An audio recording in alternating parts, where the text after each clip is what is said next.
Réparer sans disparaître. Bienvenue dans l'épisode 9 de notre saison 2 de How to Get Away with Bad Buzz. Ici, on parle de comment vous allez gérer efficacement vos bad buzz, vos tontines sur les réseaux sociaux. Alors, quand je parle de réparer sans disparaître, l'idée derrière est de mettre en avant votre résilience, une reconstruction et surtout une narration post-crise. Beaucoup d'entreprises et même des personnalités, lorsqu'elles vivent un bad buzz, veulent revenir après la gestion à un état d'avant. C'est pas possible. Mais clairement, c'est pas possible du tout parce que, rassurez-vous, les internautes vont vous rappeler en temps opportun que vous avez eu un historique de bad buzz et ils savent toujours déterrer. On est dans une ère où il y a beaucoup de captures d'écran qui existent. Donc, rassurez-vous, ils seront là pour faire ce petit rappel mémoire. L'idée, en réalité, est d'accepter que vous avez vécu ce bad buzz. Je prends l'exemple d'un verre qui se casse. Lorsqu'il se casse, même lorsqu'on essaie de le réarranger avec de la colle, on verra des fissures. Et c'est ces fissures-là, en fait, qu'il faut accepter. Dire que, OK, mon histoire va maintenant se reconstruire ou alors s'écrire avec ces fissures. Elles font partie maintenant de mon identité. Je n'efface pas, je ne nie rien du tout. J'avance avec de la résilience et j'accepte qu'il y a eu ce bad buzz. En réalité, maintenant, le but est de miser ce qu'on appelle l'authenticité. Alors, beaucoup de gens ont entendu forcément ce mot sur Internet. C'est quoi être authentique? Est-ce qu'il faut tout montrer? Est-ce qu'il faut être transparent? Non. C'est d'être véridique sur vous-même, vous et vos valeurs. Très important.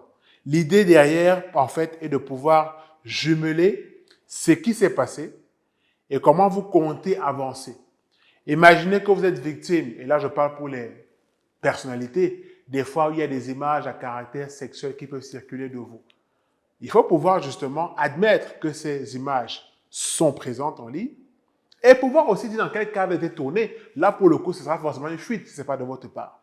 Et accepter de pouvoir vivre avec et d'émettre maintenant de nouveaux contenus pour pouvoir avancer dans une nouvelle authenticité. Il faut être véridique, il ne faut rien se cacher, il ne faut pas nier au public.